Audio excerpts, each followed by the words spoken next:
Exode chapitre 3. Exode 3. Nous sommes dans notre thème « Où est ton Dieu ?» Exode chapitre 3, verset 15. La Bible dit, Dieu dit encore à Moïse, « Tu parleras ainsi aux enfants d'Israël. L'Éternel, les dieux de vos pères, les dieux d'Abraham, les dieux d'Isaac et les dieux de Jacob m'envoient vers vous. Voilà mon nom pour l'éternité. Voilà mon nom de génération en génération. » Alléluia. Est-ce que vous avez suivi les textes? Je peux relire la partie. L'Éternel, les dieux de vos pères, les dieux d'Abraham, les dieux d'Isaac, les dieux de Jacob m'envoient vers vous. Voilà mon nom pour l'éternité. Voilà mon nom de génération en génération. Amen. Nous prenons ces textes pour appuyer notre enseignement que nous avons abordé dans le livre de Joël, où nous avons parlé sur la question « Où est leur Dieu ?» Pourquoi dirait-on parmi le peuple « Où est leur Dieu ?» Lorsqu'on traverse des moments difficiles, on a besoin un moment de voir les œuvres de Dieu. On a besoin de voir que nous sommes sur le bon chemin. On ne peut pas servir Dieu et continuer à le servir sans le voir agir. À un certain moment dans la vie, dans la marche chrétienne, tout le monde a besoin de voir que Dieu est de son côté. Dieu est à l'œuvre pour sa vie. Si dans votre parcours, dans votre vie, vous ne voyez jamais Dieu, vous devez vous poser la question si vous êtes vraiment avec Dieu. Peut-être que vous l'avez déjà laissé depuis longtemps. Quand les parents de Jésus-Christ s'est déplacés, pensant retourner avec Christ, mais Christ était resté. Les jeunes Jésus de 12 ans étaient restés. Plusieurs marchent pensant être avec Christ, mais ils ne sont plus avec Dieu. Il y a plusieurs personnes qui vivent, qui pensent marcher avec Christ, alors qu'ils ne sont plus avec Christ. On peut croire qu'on fait chemin, on fait route avec le Seigneur, mais on ne fait pas avec lui. S'habituer à une personne vous permettra de développer certaines affinités. Les gens qui sont intimes développent des choses et adoptent même des surnoms à cause de leur relation. Vous allez voir les gens qui sont ensemble, même des amis, au lieu de s'appeler Alain, Roger, Alain peut donner un petit nom à Roger, Roger peut aussi donner un petit nom à Alain. Parce qu'il y a une certaine intimité relationnelle, n'est-ce pas? Et une certaine affinité, ils se sont tellement habitués. Et même l'homme et la femme, il arrive à un moment donné, s'ils sont très amis, très intimes, proches, on peut commencer à appeler son mari chéri ou sa femme chérie. Et des fois, on n'est même plus à l'aise d'appeler son mari par son nom ou sa femme par son nom. Pour ceux-là qui sont mariés, ils sont censés dire Amen. Ça doit être normal pour les mariés. Amen. Il y a toujours un petit surnom qui peut jaillir. La relation de deux personnes les amène la plupart du temps à vivre dans la loyauté. Lorsque les deux personnes s'unissent pour vivre une relation, ils développent la loyauté l'un envers l'autre. Ils développent la vérité. Ils vivent dans la vérité.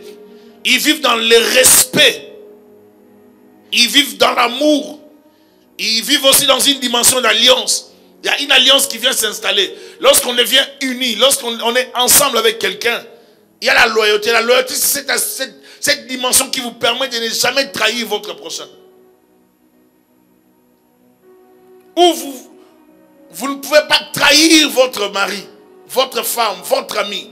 Vous vous dites dans votre tête, je peux faire ça, mais je refuse de faire ça. On vient critiquer votre proche,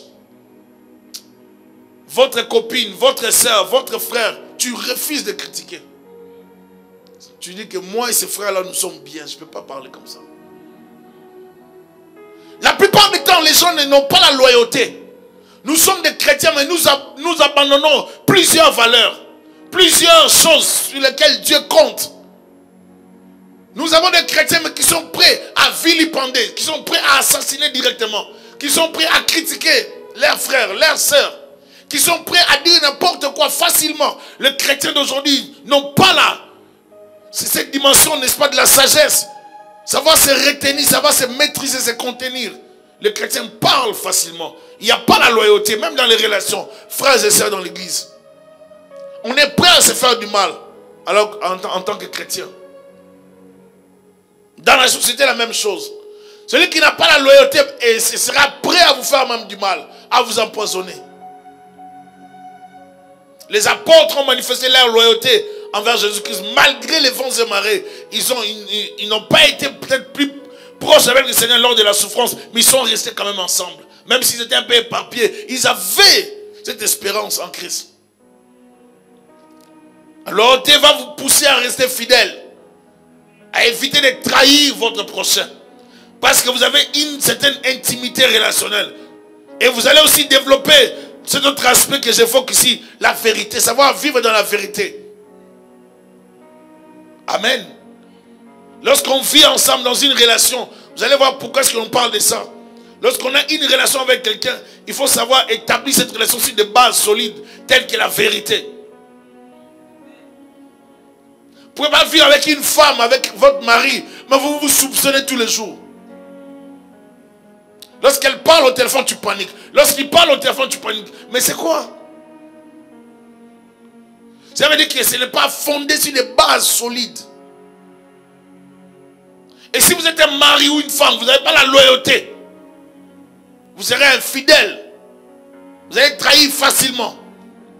Et si vous ne développez pas la vérité comme base, fondement ou élément de base, la fondation de votre relation amicale, je ne sais, fraternelle, relation d'amour, vous n'irez pas loin.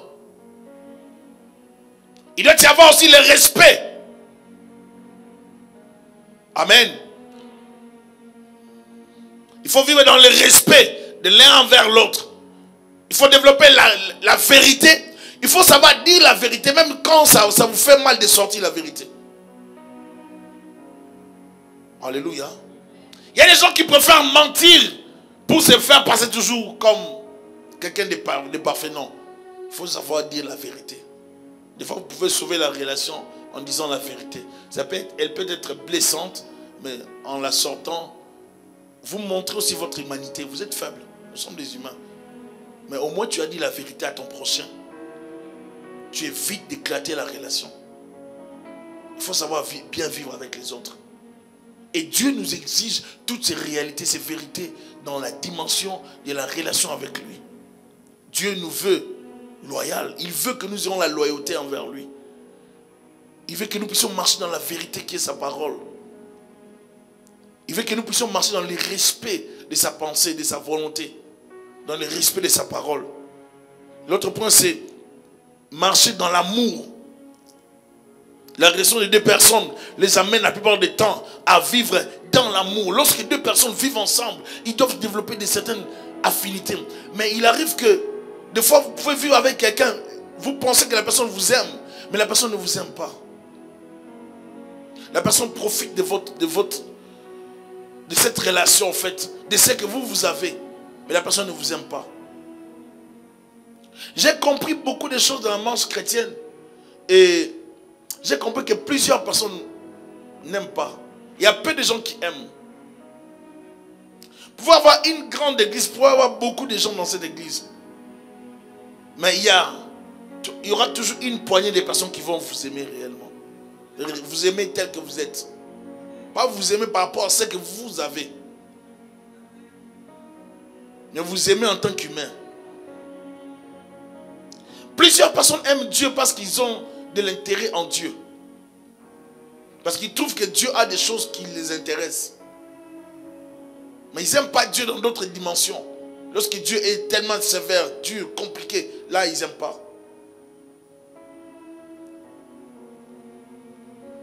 Certains pasteurs souffrent et meurent parce qu'ils ne se sentent pas aimés.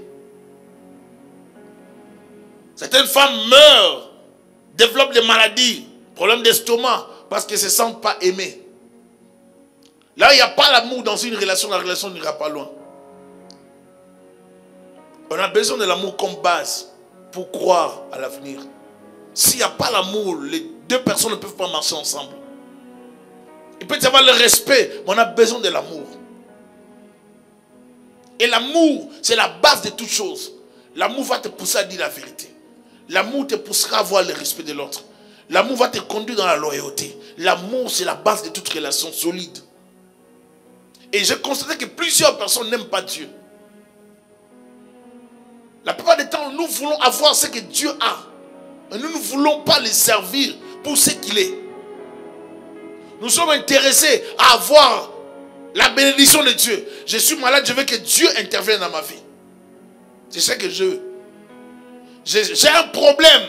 Je veux que Dieu m'accorde la solution. Dès que j'ai la solution, je quitte la présence de Dieu. J'ai vu beaucoup de gens solliciter les hommes de Dieu. On a prié pour un cas avec mes amis, les pasteurs. Et cette personne ne mettait pas au monde. Elle n'avait pas d'enfant avec son mari. On a prié pour ce cas. Une personne d'Afrique. Et je me rappelle de cette personne, cette sœur. Elle était venue dans notre église des rachetés. On a prié pour la sœur pendant une période avec les pasteurs. Et Dieu a fait grâce. Elle a pu concevoir. Dès qu'elle a conçu l'enfant, elle n'est plus revenue à l'église. Dès qu'on l'appelle, elle était très occupée. Les langages étaient autre chose.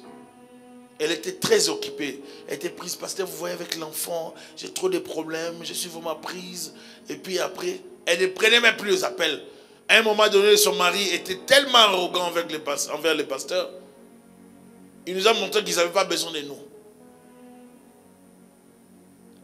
2 ans ou 3 ans après, ils ont eu un problème avec cet enfant. Ils sont venus chercher les pasteurs. Alors, ils étaient mal tombés. Parce que ces jours-là, c'était l'homme de Dieu, le pasteur Ézéchiel. Alors, quand vous attendez que vous allez vous rencontrer le pasteur Ézéchiel, ça sera plus compliqué pour vous. Et ces jours-là, c'était vraiment compliqué. Est-ce que vous êtes là? Le pasteur Ézéchiel a utilisé sa voix. Mon soeur, quand nous avons prié pour toi, il n'y avait pas cette situation. Maintenant que tu es guéri, tu étais parti, puis tu reviens pour que nous on prie encore. Non. Vous savez, des fois, prier, ça fait mal. Hein? Vous pouvez prier, vous vous tracassez, vous pensez que la personne est avec vous, mais la personne n'est pas là. Donnez-moi juste la chose, c'est que je veux, et puis je pars. Et le pasteur était sévère. J'ai béni le Seigneur pour le pasteur Ézéchiel parce que c'était bien ce qu'il avait fait. Vous ne pouvez pas savoir des fois combien ça fait mal. Vous gênez, vous priez pour une personne, et puis la personne vous remercie à monnaie des singes. Vous gênez, vous priez, vous vous donnez pour une personne. Quand je prie pour toi, je prie pour que tu aies l'emploi. Tu postules comme député. Et Dieu te bénit, tu deviens député. Mais qu'est-ce que tu dois faire? La moindre des choses, c'est quoi? Toutes ces choses-là sont des choses qui sont appelées à être accomplies, n'est-ce pas? À être faites. Ce sont des choses à faire. Ce sont des prémices, des actions de grâce, la reconnaissance même verbale. D'abord la reconnaissance verbale. Mais la plupart du temps, lorsqu'une personne reçoit déjà la bénédiction, oh non, mais moi aussi je priais. Hein. Moi aussi je priais. Une personne m'a parlé comme ça, j'ai dit, écoute ma soeur, il ne faut pas me tenir ce langage-là. Vous voyez comment vous êtes. Rappelle-toi quand tu m'appelais que je refusais même de prendre ton appel. Parce que tu sais comment tu appelais. Il ne faut pas tenir le langage comme ça. La reconnaissance, quand tu n'as pas la chose, tu manifestes les désirs. Dès que tu as la chose, tu manifestes les mépris. Dieu veut que nous soyons reconnaissants, même dans les moindres détails. Alléluia. Avoir le respect de l'autre. Avoir de l'amour. Et le dernier point, savoir développer la dimension de l'alliance. L'alliance, c'est un lien qui vous lie pour toute la vie. Et c'est ces liens qui ne peut être rompu. Et dans ce contexte, ici, dans ces textes, nous avons la dimension alliantielle avec Dieu, où Dieu est en train de dire à Moïse, je suis le Dieu de vos pères. Vos pères en question sont des morts. Ces pères dont il parle, ce ne sont pas des vivants. Mais il dit à Moïse, je suis le Dieu de vos pères. Abraham, Isaac et Jacob. C'est-à-dire, Dieu compte servir vos pères. À cause de vos pères, je viens maintenant vous délivrer. Ce n'est pas à cause de vous, mais c'est à cause d'eux. Est-ce que vous êtes avec moi?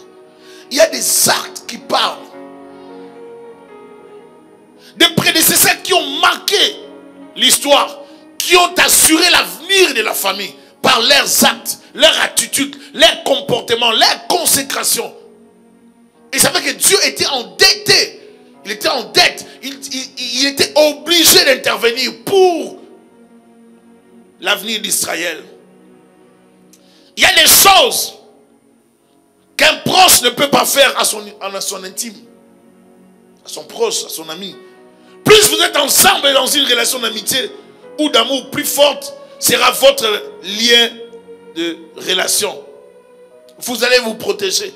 Facilement, un ami, il y a des choses qu'un ami ne peut pas faire. Si vous arrivez à critiquer facilement votre frère, dès que je suis avec Raven, ou bien les frères sont là, mais là, les frères Raven étaient avec les frères Ali, à un moment donné, ils parlent avec d'autres, ils critiquent les frères Ali facilement. Si moi j'apprends ça, je vais trouver que vous n'êtes pas vrai. On ne vit pas comme ça. Tu ne peux pas déplacer ton langage facilement vers ton prochain. Si tu déplaces ton langage comme ça, tu es méchant. Nous sommes des chrétiens. Et en tant que chrétien, je ne peux pas. Des fois, vous savez, je prépare un enseignement que je vais donner peut-être dès dimanche, mais je donnerai ça quelque part déjà. Sur la souffrance du ministère. Il y a plusieurs choses que vous ignorez, qu'on ne dit pas, mais qu'il faut qu'on dise. Vous savez, lorsqu'on regarde les hommes de Dieu, on pense que tout ce qui bouge, ça vient de l'église. Si le pasteur porte une bague, ça vient de l'église. Si il porte une montre, ça vient de l'église. Si il porte une chemise, ça vient de l'église. Tu mets un t-shirt, ça vient de l'église. Tu as une voiture, ça vient de l'église. Tu as une maison, ça vient. Tout vient de l'église. C'est bien, ça peut venir de l'église, il n'y a pas de problème. L'ouvrier mérite son salaire s'il a un salaire. Alléluia. Ceux qui travaillent à l'hôtel mangent, hein? Ça, c'est une réalité. Mais si ça ne vient pas de l'église, à cause de ça, vous allez voir les mêmes personnes qui vous lapident, qui vous critiquent, mais les mêmes personnes viennent encore avec leur tête pour que vous imposiez les mains. Conséquence, c'est quoi? C'est que plusieurs personnes dans les églises sont sous des malédictions. Mais parce qu'ils vous lapident, ils vous critiquent, mais ils viennent toujours vers les mêmes personnes pour recevoir la bénédiction. Prenons l'exemple de Corinthiens, chapitre 11, 1 Corinthiens. Jésus, qu'est-ce qu'il dit? Vers le verset 20 quelques. Et Jésus est en train, à travers l'apôtre Paul, l'apôtre Paul dit, c'est pour ça qu'il y a parmi vous autant de malades, tant de morts. Pourquoi? Parce que vous ne respectez pas ce qui est sacré. Vous participez à la table du Seigneur indignement. Tout ce qui est sacré est appelé à être respecté. Aujourd'hui, ce qui est sacré est désacralisé par les chrétiens. Les chrétiens ne respectent plus ce qui est sacré. Si sur 100 hommes, 40 sont infidèles, ce n'est pas 100 hommes qui sont infidèles à leurs femmes. Est-ce qu'on peut dire amen? Écoutez, ce n'est pas tous les hommes qui sont infidèles. Alléluia. Si vous avez des femmes infidèles dans la société, ce n'est pas toutes les femmes qui sont infidèles. On ne peut pas prendre un cas particulier et l'attribuer à tout le monde. Il faut savoir bien vivre dans la société, bien vivre avec le Seigneur. s'assemblent, c'est... Les gens qui sont ensemble finissent par se ressembler. Mais vous, vous êtes avec Dieu dans une relation d'amour. Vous n'avez pas la loyauté. Vous n'avez pas le respect des choses de Dieu. Quand vous vous mettez à critiquer, on ne croirait pas que vous êtes chrétienne. Quand vous vous mettez à parler des choses de Dieu, mais vous passez 3 heures, 4 heures du temps à prier, 2 heures à prier, mais quand vous parlez en mal, vous critiquez beaucoup. J'ai atteint une dimension où, même lorsque j'apprends des choses, je les gère. Ça peut faire mal, mais ça ne me torture plus. Ça ne me torture pas. Je dis toujours à ma femme, tu vois ça, à l'époque, lorsque j'apprenais des choses, ça me faisait plus mal, j'en souffrais terriblement. Mais le Seigneur m'a appris à vivre avec. Et même lui, le Fils de Dieu, on a dit de lui qui chassait les démons par Belzébul. Donc on peut dire beaucoup de choses sur vous, mais qu'on ne vous trouve pas dedans. Alléluia. Les gens parleront toujours sur vous. Ne les suivez pas. Vous travaillez dans l'excellence. Marchez dans la vérité. Craignez le Seigneur. Soyez intègres. Et la loyauté. Et l'amour pour le Seigneur. Et le respect du sacré. Ce qui est sacré doit être respecté. Alléluia. Et respectez votre alliance avec Dieu. Dès que vous acceptez Jésus-Christ comme Seigneur Sauveur, vous entrez dans la dimension d'alliance. Vous ne pouvez plus vivre n'importe comment. Si Dieu intervient dans vos vies, dans nos vies, c'est à cause de l'alliance. Alléluia. Lorsqu'on s'assemble, on finit par se ressembler. Pour parler un même langage avec quelqu'un, il faut vous habituer dans des fréquentations, dans les conversations et dans certaines activités communes. Ainsi, vous aurez le même langage. J'ai suivi des émissions en Afrique, et je crois aussi en Occident, il y en a. Mais je me rappelle lorsque j'étais en Afrique, il y avait une émission dans mon pays où il y avait un homme avec sa femme qui passait à la télévision. On leur posait des questions. On recevait les femmes, on posait les questions aux femmes. Et puis les femmes sortaient, les hommes entraient. On posait des questions ensemble. Et puis on voyait qu'il y avait vraiment... il y avait des cohérences dans certains couples. Il y avait des incohérences aussi dans d'autres. Ça révélait la dimension, la qualité de leur relation. Si dans les couples là, on communiquait, on pouvait les voir. Et des fois, on pouvait juste présenter les pieds des femmes. Et certains maris n'arrivaient pas à déceler si c'était sa femme ou si ce n'était pas sa femme. Des fois, juste les mains des femmes. Et les maris étaient là. Troublé. Il ne sait pas si c'est sa femme. Il ne sait rien en fait. Parce que plus on est ensemble, plus on est censé se connaître davantage. Il faut porter ton attention sur l'autre. Il ne faut pas profiter de l'autre, mais il faut porter l'attention. Il faut savoir quand est-ce que la personne qui est en face de toi est triste, contente, joyeuse, et ainsi de suite.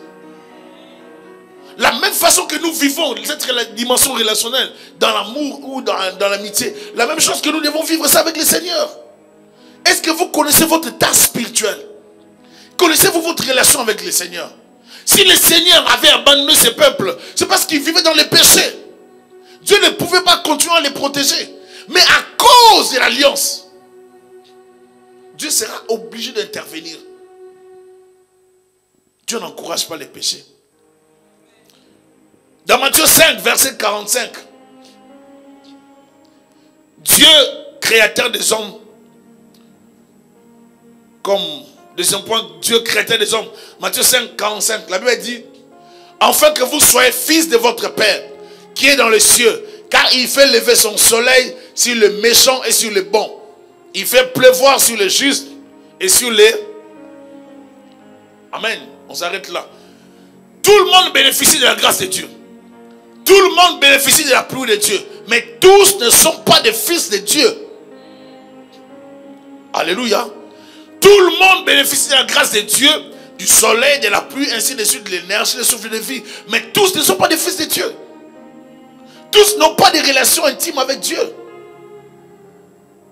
Travailler chez un homme riche ne te donne pas le droit d'aller le voir dans sa chambre pour lui parler. Tu peux travailler chez lui. Mais est-ce que tu te connais avec lui? Est-ce que tu parles avec lui? Est-ce qu'il négocie même avec toi? Mais son enfant peut aller même jusqu'à la chambre, frapper à la porte. Papa, je vais te parler. Mais attends, mais papa, je vais te parler. Et puis à un moment, tu ouvres la porte. Mais qu'est-ce qu'il y a? Parce que c'est l'enfant. Alléluia. Quelle est votre position? Êtes-vous fils de Dieu ou juste une créature de Dieu? Êtes-vous parmi les créatures ou vous vous comportez dans une relation d'alliance comme fils de Dieu? Vous avez été adopté en Christ. Et si vous êtes en adoption en Christ, vous êtes censé vivre des privilèges. Et vous avez plus de grâce avec Dieu. C'est-à-dire votre demande, vos problèmes seront traités en priorité. Alléluia.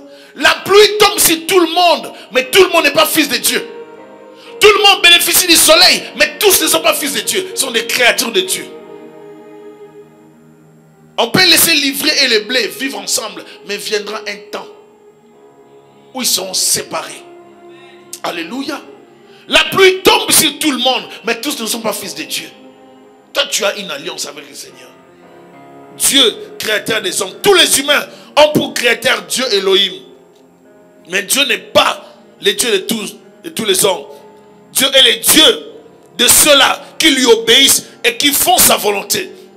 La grâce divine coule sur les bons et sur les méchants.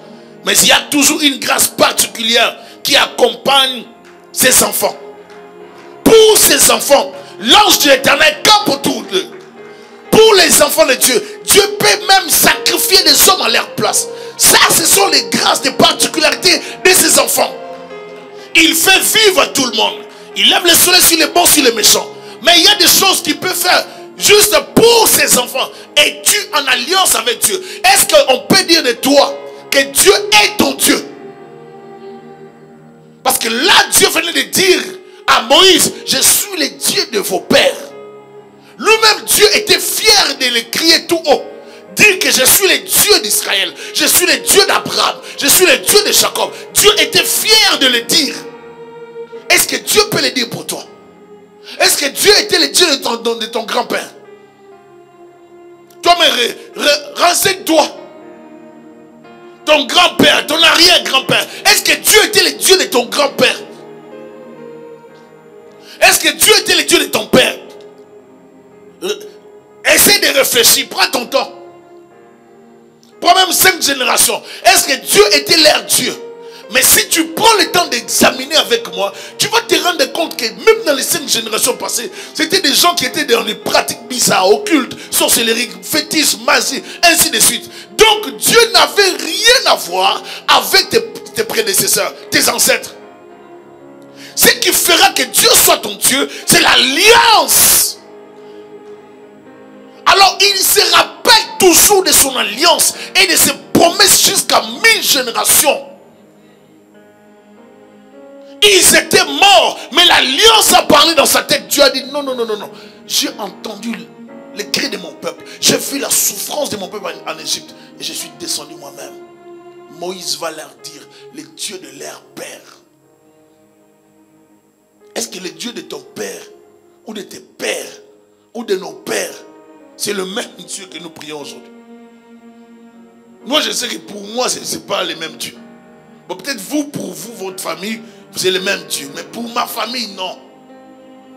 Moi, je l'ai dit tout haut. Pour ma famille, c'est clair, c'est pas le même Dieu. C'était les pratiques. Des fétiches.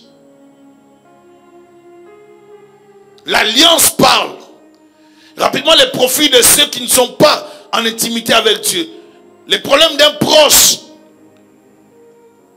sont toujours traités avec priorité.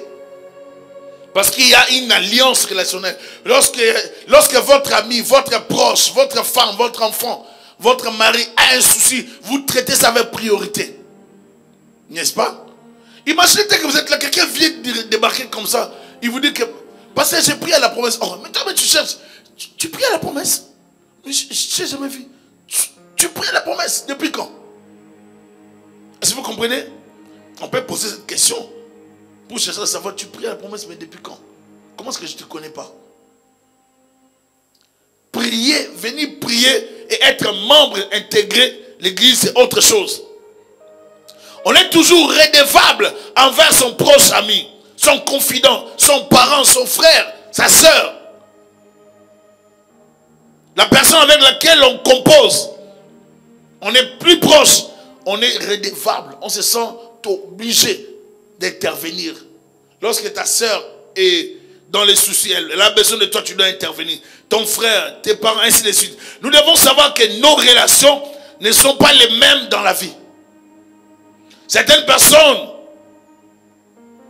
dès que vous les voyez, vous êtes découragé. Dis pourquoi je les vois vraiment. Ah. Dès que vous les voyez, vous êtes même fatigué. Vous cherchez comment les fuir. Tandis qu'il y a d'autres qui vous inspirent la vie. Dès que vous les voyez, vous êtes dans la joie. Mais toi, je t'ai cherché depuis longtemps. Tu étais où? Vous voyez, il y a des gens qui vous inspirent, qui vous communiquent la joie, la vie, le plaisir, le bonheur de vivre. Vous les aimez. Même s'ils débarquent chez vous, sans vous avertir, vous serez pareil dans la joie. Alléluia. Mais il y a certaines personnes, dès qu'ils se présentent là, si tu regardes seulement, tu vois que c'est telle personne. Là, tu éteins tout. Tu peux même pas bouger parce que tu ne veux pas les recevoir. Parce que cette personne va t'enlever la paix. À chaque fois que la personne passe, c'est des problèmes, des troubles, des soucis. Comme tu ne veux pas des problèmes, tu dois l'éviter. Il y a dans la vie des gens qui sont problématiques. Problématiquement problématiques. Ils sont problématiques à un niveau très élevé. Tous ceux qui touchent, problème. Tous ceux qui disent, problème. Donc partout ils passent, ils ont toujours des problèmes. Si tu n'as jamais développé la relation avec Dieu, à travers la vie des prières, à travers la libéralité, à travers les dévouements physiques, à travers les sacrifices, à travers l'évangélisation, tu n'as pas compris les choses du Seigneur. Vous ne pouvez pas aller loin avec Dieu si vous ne développez pas la vie de prière. Vous devez savoir prier et quelquefois jeûner. Alléluia. Vous devez savoir prier et jeûner. Ça, c'est votre dimension d'entrer en contact avec Dieu. C'est très important de savoir ça. Autre chose, vous devez savoir servir Dieu avec votre argent, votre finance. Alléluia. L'église du Seigneur sur la terre a besoin de l'argent pour servir Dieu. Raison pour laquelle aujourd'hui plusieurs églises ont accepté des contrats avec des églises, des homos, pour avoir les financements. Il y a même une église qui est ici dans un pays qui finance des églises qui adhèrent dans leur courant. Si vous adhérez là-bas, vous êtes pasteur, vous avez les salaires. Et ils s'occupent de votre loyer du bâtiment. Mais là-bas chez eux, si vous adhérez là-bas, vous commencez à bénir les homos. Vous avez votre salaire. Normalement, pour l'argent, on doit accepter. Mais est-ce qu'il faut tout accepter pour l'argent? C'est pour ça que nous, en tant qu'enfants de Dieu, nous ne devons pas être liés à l'argent. Vous ne devez pas être trop attachés à l'argent. L'argent appartient à l'Éternel. Tout ce qui est dans ce monde appartient à l'Éternel. Ils ont plaqué un chrétien responsable. Prend sa responsabilité, sachant que il sait plutôt que l'église, l'œuvre de Dieu sur la terre a besoin de mon argent. Amen. C'est-à-dire, quand je donne pour une bonne cause. Vous savez, lorsque je pars dans les supermarchés ou bien dans les pharmacies, on nous demande des contributions pour les personnes atteintes de cancer. On demande des contributions pour des enfants, ainsi de suite. On demande toujours des contributions à la caisse. Lorsque vous avez... Est-ce que vous contribuez pour ça avec un mot français? Les gens donnent. Vous contribuez pour ça? On donne. Vous contribuez pour ça? Vous donnez. Parce que ces organismes ont besoin d'argent. Alléluia. Ils ont besoin d'argent pour fonctionner. La même chose pour l'église. L'église du Seigneur dans le monde a besoin de finances.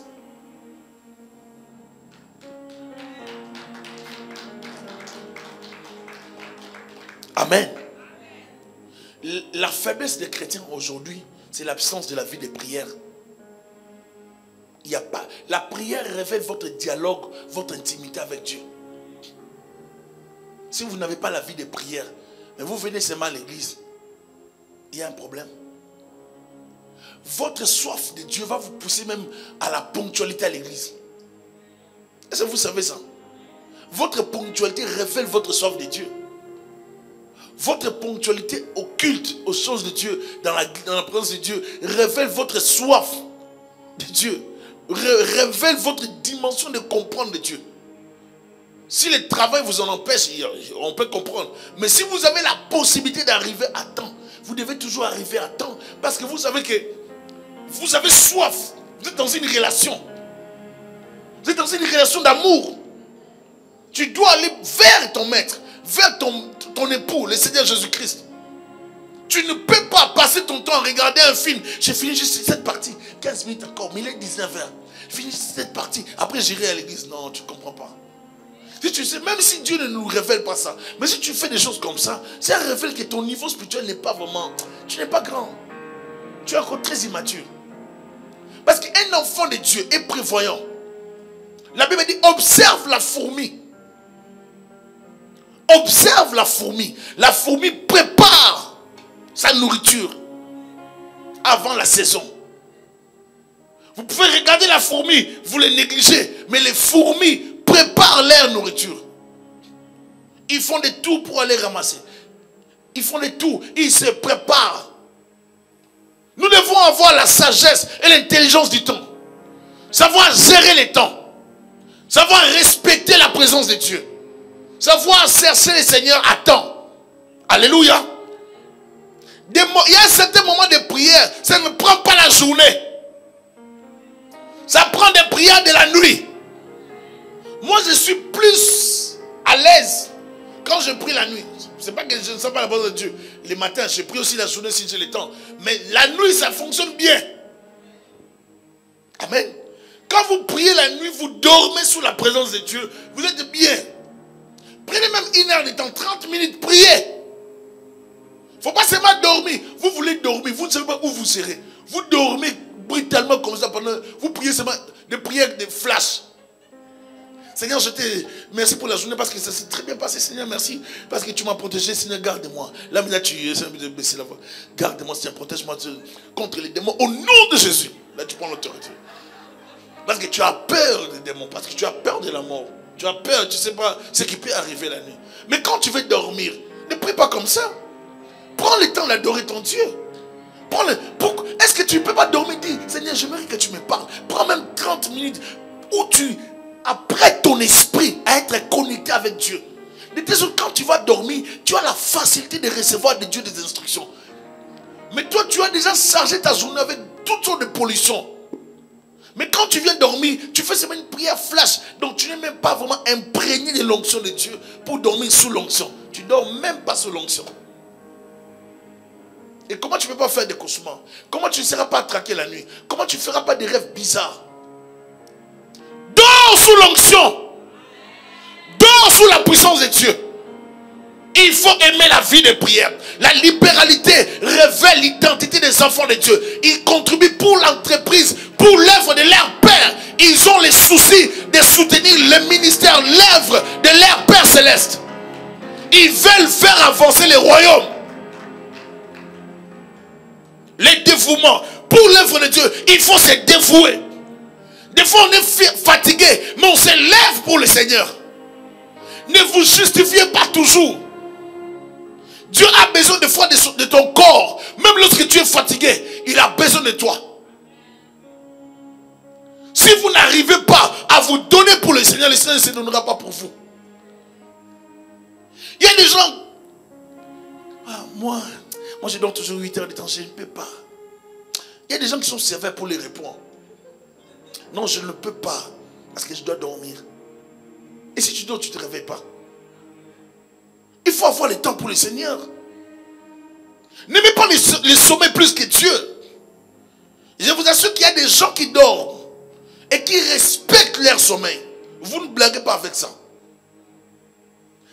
Même s'ils se réveillent la nuit et que l'Esprit de Dieu voulait qu'ils prient même 30 minutes, 20 minutes, ils ne peuvent pas faire ça.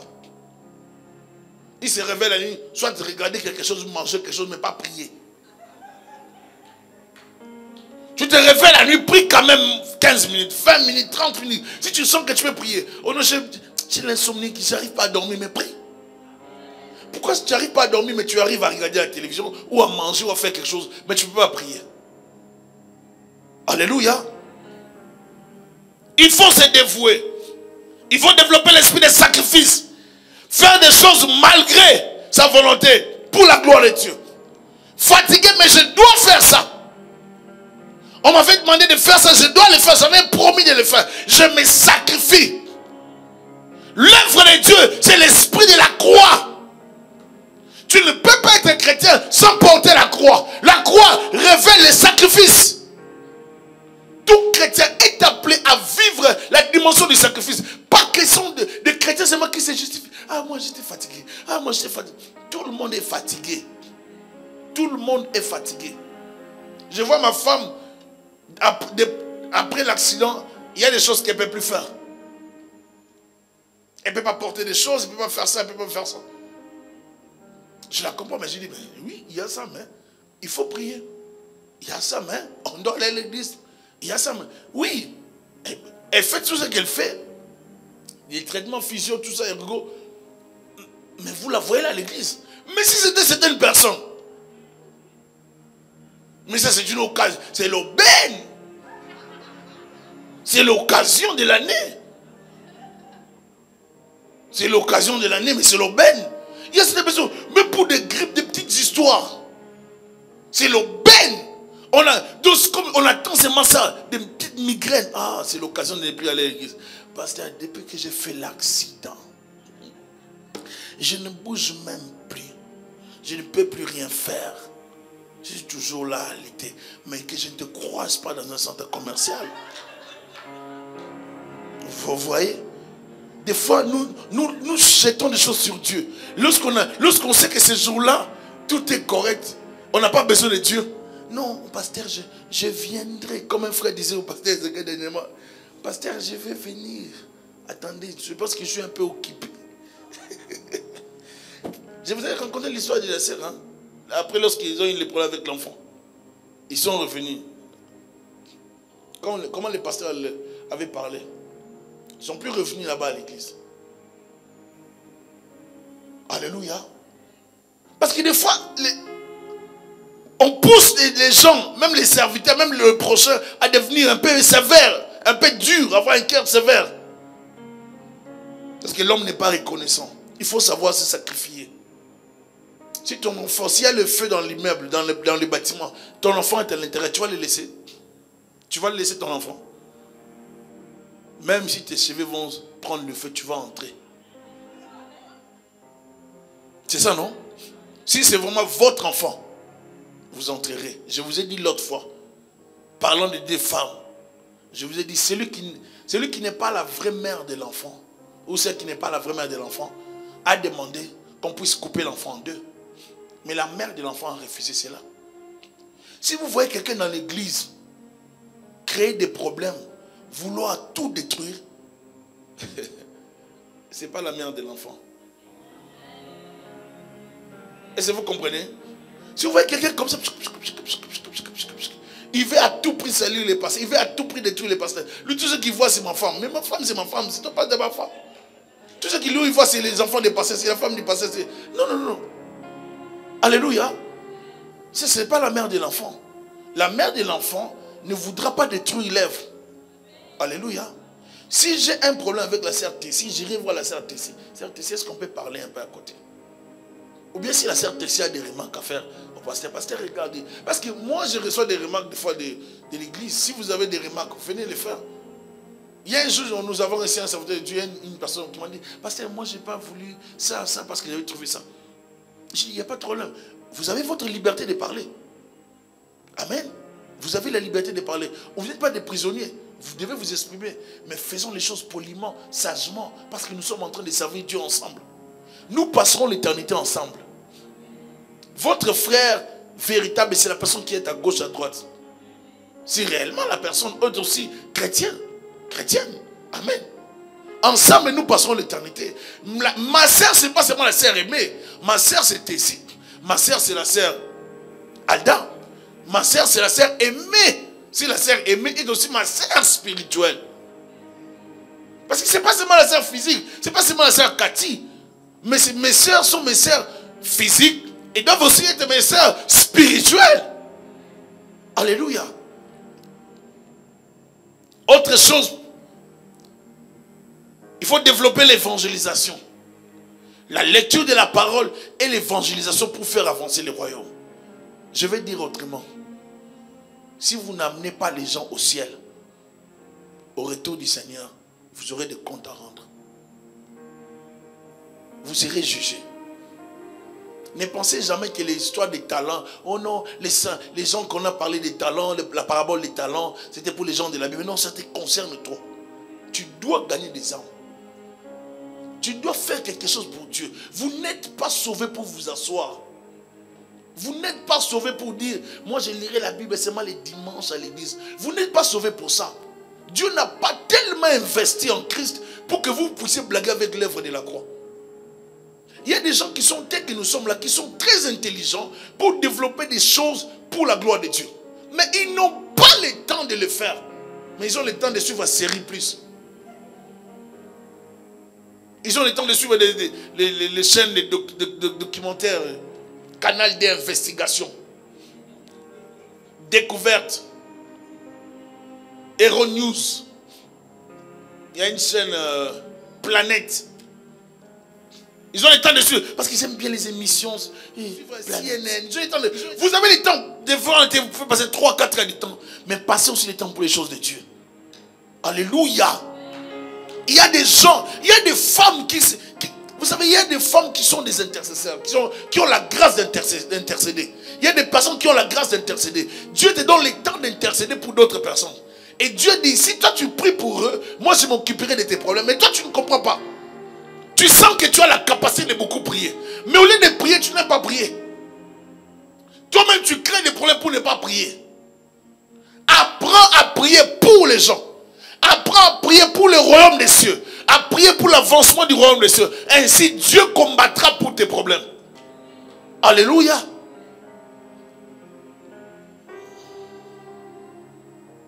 Tu ne peux pas dire que Dieu est ton Dieu si tu n'as rien fait pour lui. Qu'as-tu déjà fait pour Dieu et pour son royaume? Dire qu'on aime Dieu ne veut rien dire. Mais le servir est une chose. J'aime Dieu. Moi j'aime Dieu. Ça sont des déclarations verbales. Jésus n'a rien à voir avec ça. Pierre l'a fait. Il a déclaré comme ça. Jésus a besoin de ta réponse, de tes actes. J'aime Dieu. Mais lorsqu'il y a la tempête, parce que je ne peux pas sortir parce qu'il y a la neige. Ah bon? Mais le lundi tu vas sortir. Parce que la tempête de dimanche peut continuer le lundi. Et même le froid de dimanche, des fois ça continue le lundi. Mais le lundi matin, tu te réveilles vers 6 h. Et tu sors à 7 h. Ça ne s'explique pas. On est fort parce qu'on sait qu'on va gagner l'argent. Parce que l'argent, on va toucher ça. Est-ce que vous comprenez l'argent, non? L'argent, vous savez, c'est palpable. Comme les choses de Dieu, c'est immatériel, en fait. Mais vous oubliez que l'immatériel, l'invisible, appelle le visible à l'existence. Maintenant, les gens préfèrent ce qui est visible à la place de ce qui est invisible. Ce qui est invisible a été fait en premier. Les choses invisibles viennent toujours avant, dit la parole. Les choses visibles plutôt, sont venues après les invisibles. C'est en s'inspirant de l'invisible qu'on a créé le visible. Mais l'homme préfère ce qui est matériel. Vous savez, lorsqu'on ira là-bas, on aura quelque chose. Non. La relation avec Dieu, c'est une relation privilégiée. Une relation d'alliance. Cette relation vous attire des faveurs impossibles. Cette relation peut changer votre vie. Comme je disais, une sœur, tu peux entrer dans la vie d'un homme et cet homme-là s'est retrouvé prospère. Il ne comprend pas pourquoi. Tu es la Joséphine. Donc, c'est-à-dire, quand Dieu te bénit, il te bénit, tu es comme une Joséphine. Le mari qui te prend, il a la grâce à cause de l'onction de Dieu qui est sur toi. Pourquoi? Parce que tu es une femme qui a appris à faire, à vivre comme Abigail. Une femme qui a appris à s'aimer. Une femme qui a le cœur d'aider le prochain, de faire du bien à d'autres personnes. Tous ces actes vont parler. Si les gens ont réclamé Dorcas dans la Bible, ce n'est pas parce qu'elle croisait les bras et elle regardait les gens. On l'a réclamé à cause de ses actes. Est-ce qu'on peut parler de toi demain? Est-ce que le monde peut parler de toi? Est-ce que ta famille peut te regretter? Est-ce que tu peux dire que Dieu est ton Dieu? Qu'as-tu déjà fait pour Dieu? Quelle est ta relation avec Jésus-Christ? As-tu une relation profonde avec Dieu? Ou tu es superficiel et tu te contentes d'être un chrétien, une chrétienne superficielle? Il y a des choses qu'il faut chercher avec Dieu. Il y a des approfondissements spirituels qu'il faut chercher. Il faut aller loin avec Dieu. Alléluia. Il y a des gens qu'on regardait hier comme des païens. Mais dès que vous les regardez aujourd'hui, Dieu peut faire des choses. Arrêtez d'être des chrétiens de Matthieu 7,7. Les chrétiens de notre Père, Matthieu 6,9. Donne-nous aujourd'hui notre pain quotidien. Des chrétiens de frapper qu'on ouvre tout ce que vous demanderez. Ils aiment ce genre de versets. Non, c'est Dieu. Demandez, on vous donnera. Cherchez, on vous trouverez. Frappez, on vous ouvrira. Non. Mais est-ce que tu as déjà fait quelque chose pour Dieu? Il y a des actes qui parlent. Si quelqu'un vous sollicite pour l'aider à finir ses études, ou pour atteindre un projet, quelqu'un vous appelle, ou bien vous sollicite, aide-moi, donne-moi autant d'argent, 1000 $. J'ai besoin de faire ça. Finir les études. Est-ce que vous allez le prêter? Vous allez lui prêter cet argent? Vous allez l'aider? Et vous refusez de l'aider. 15 ans plus tard, dit 15 ans plus tard, il devient ministre des Finances, grand businessman, un riche millionnaire. Est-ce que tu auras le courage d'aller le voir pour lui dire félicitations? Parce que tu sais que tu ne l'as pas soutenu lorsqu'il était dans les besoins. Vous êtes là? Maintenant, lorsque tu le vois plus tard, Dieu l'a élevé, tu ne pourras pas aller le voir. Comment veux-tu que Dieu te donne des choses alors que lorsque Dieu a besoin de toi, toi tu n'arrives pas à faire pour lui? Là, vous ne voulez pas parler, hein? Vous ne voulez pas réagir. Dieu te demande de les servir, tu ne veux pas les servir. Mais quand tu es dans le besoin, là tu veux que Dieu intervienne. S'il n'intervient pas, tu lui donnes des délais. Il y a une personne qui m'a donné des délais ici pour que Dieu agisse dans sa vie. J'ai dit, ma soeur, moi je ne suis pas un magicien. Moi je suis un serviteur de Dieu. Je sais que Dieu m'utilise, je sais que j'ai la grâce de Dieu. Mais comme tu veux un magicien, moi je ne suis pas un magicien. Si tu ne veux pas de la promesse, il n'y a pas de problème, tu veux partir. Ça ne va pas me tuer. Ça va me tuer. Mais moi je te dis, je ne suis pas un magicien. Je prie pour toi. Arrange d'abord ta vie. C'est que je te dis de changer, tu ne veux pas changer. Tu veux que Dieu opère dans ta vie malgré les bêtises, malgré les mauvaises choses, malgré les mensonges que tu me rencontres. Tu viens me parler, mais tu ne dis pas la vérité. Un chrétien ne vit pas comme ça. Un chrétien marche dans la vérité. Marche loin du péché et tu verras la gloire de Dieu.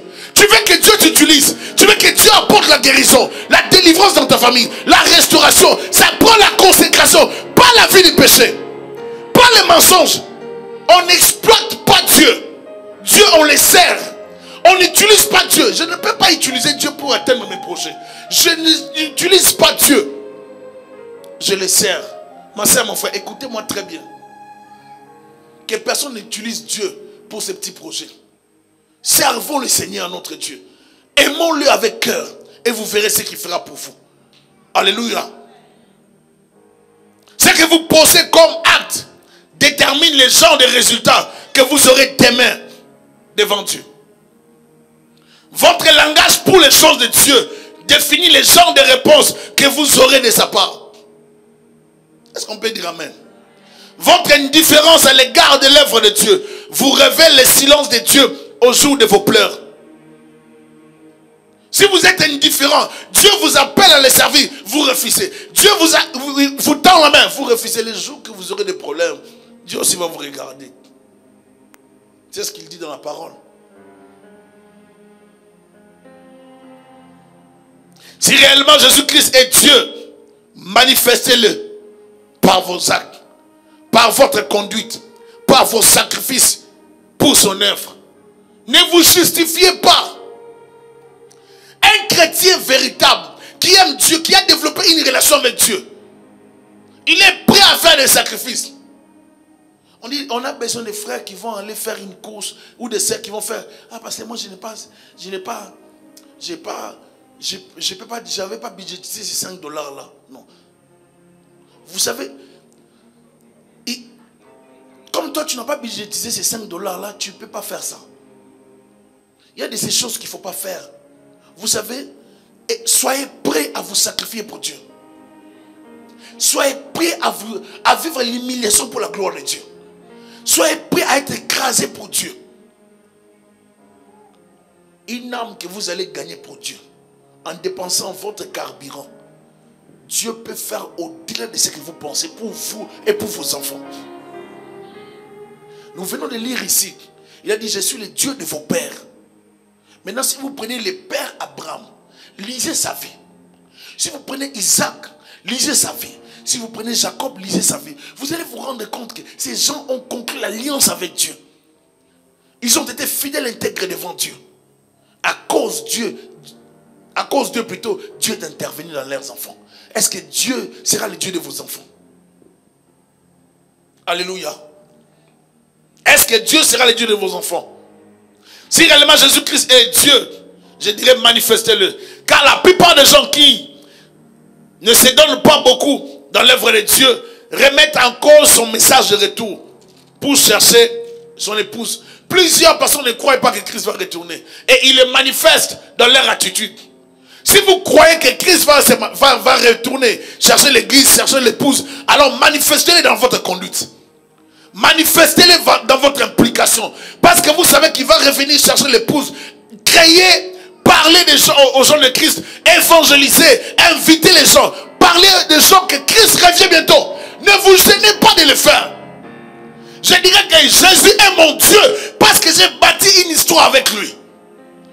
Tu ne peux pas dire que Dieu est ton Dieu si tu n'arrives toujours pas à dire non à la bière. À chaque fois qu'on t'a sollicité pour prendre l'alcool, tu dis non, je vais prendre un verre. Quand tu commences avec les premiers verres, tu entames les troisièmes, les quatrièmes, tu finis 3 bouteilles. Dieu sera ton Dieu lorsque tu seras prêt à dire non à certaines choses. Alléluia. Des choses que tu aimais, ne les aimes plus. Des choses qui t'attirent, que ça ne t'attire plus. Dieu sera ton Dieu lorsque tu seras prêt à dire non au péché. Je vais conclure pour parler de l'alliance. Je vais vous dire quelque chose. Un homme de Dieu il est allé faire la délivrance quelque part. Il arrive pour faire la délivrance. Suivez-moi très bien. Pendant qu'il arrive pour faire la délivrance, il a été piégé par une femme. Et il fait la délivrance. Il faisait la délivrance d'une sorcière et puis il chasse les esprits de la sorcellerie. Les esprits sont partis. Et la personne, la jeune, a vomi. La jeune a expliqué pourquoi est-ce qu'elle sortait, comment est-ce qu'elle sortait. Elle a donné la formule, on a détruit par cet homme de Dieu. L'homme de Dieu a prié. Après, l'homme de Dieu a fini de prier. Il prie, il recommande la famille entre les mains de Dieu. Et la femme, la maman de la maison, demande à l'homme de Dieu, est-ce que tu peux attendre quelques secondes? Je viens avec quelque chose pour vous donner. Mais or là, ce n'était pas un cadeau qu'elle allait préparer. Êtes-vous là? Vous aimez Dieu, mais le diable vous tentera. Vous n'aurez pas toujours de cadeaux. Vous aurez des épreuves, des tentations, des tests de la part du monde des ténèbres. Et l'homme de Dieu voit cette femme qui entre en robe de nuit, robe de chambre. Êtes-vous là? Alors qu'elle avait déjà renvoyé tous ses enfants dans leur chambre dormir, c'était vers 20 heures la nuit. L'homme de Dieu se lève et la femme dit, tu vas tomber avec moi ou je vais te salir. J'ai compris une chose, que la plupart du temps, les gens que vous voyez qu'on a salis, On ne les a pas salis pour rien. On ne les a pas seulement salis parce qu'ils sont mauvais, non. Des fois, le diable, lorsqu'il veut détruire quelqu'un, il salit son image. Et même les gens peuvent salir ton image, même tu es marié. On veut juste détruire ton mariage. On peut salir ton image. On peut salir ta femme, on peut salir le mari. On peut te salir avant que tu ne te maries. Pour que le mari, le fiancé ne puisse pas te prendre. L'homme est méchant, l'homme est mauvais. Le cœur de l'homme est tellement méchant. Vous ne savez pas ce que l'homme peut faire. Alors qu'il était parti pour la délivrance, c'était transformé à autre chose. Et cet homme de Dieu ne comprenait pas qu'est-ce qui s'est passé. Il a dit, je ne ferai jamais ça. Il a refusé. Il a été menacé. Et on a failli appeler la police. Cet homme de Dieu a refusé. Il a dit, ma sœur, nous nous connaissons à l'église, je ne peux jamais faire ça. Il a dit, je suis chrétien jusqu'à la mort. Alléluia. Et cette sœur était choquée de voir ça. Elle avait déjà pris la clé, elle avait déjà fermé son appartement. Elle a caché la clé. Elle a fait toutes ces manigances possibles pour faire tomber l'homme de Dieu. Elle n'a pas pu le faire. Non parce que l'homme de Dieu était solide, fort, mais parce qu'il savait la relation qu'il avait avec Dieu. Alléluia.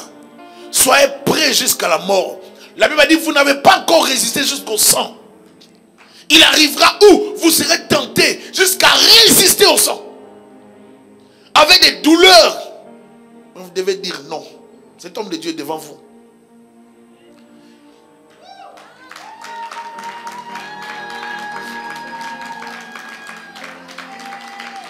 Je vais conclure par cette alliance. Votre alliance avec Dieu est plus forte que toute autre chose. Je vais juste lire, je ne vais pas commenter. Dans cette dimension, Dieu vous attribue un signe d'identification personnelle. Et toutes vos prières, vos cris, vos pleurs seront entendus.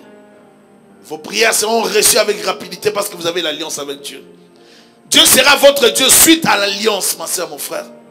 Votre acceptation de Christ, votre soumission à sa volonté établissent une relation d'alliance familiale avec lui. À cause de cette alliance, il devient votre Dieu. Et cette alliance l'oblige à vous traiter comme ses enfants. De ce fait, Dieu peut vous passer dans un désert pour vous former. Il peut vous punir suite à une désobéissance.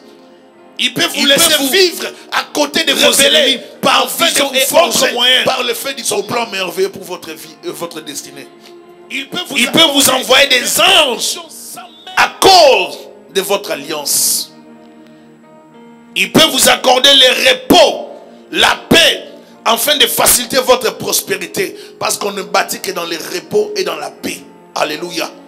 Si vous êtes en alliance avec Dieu, Dieu est votre Dieu.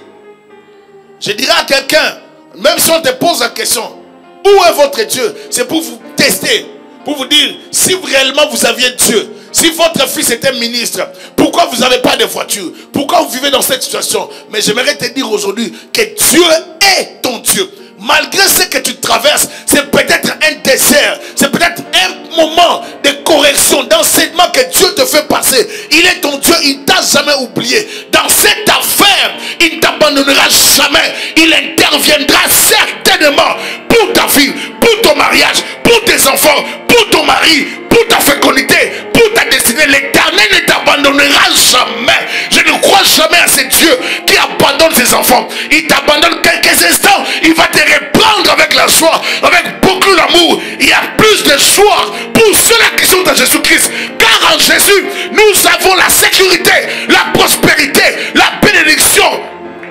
Nous avons un plan merveilleux. Nous vivons en alliance à cause de l'alliance.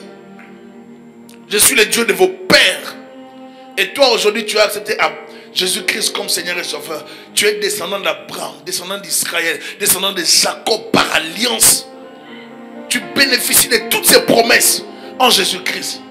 Tu as le droit de réclamer Dieu comme ton Père. Que Dieu vous bénisse abondamment.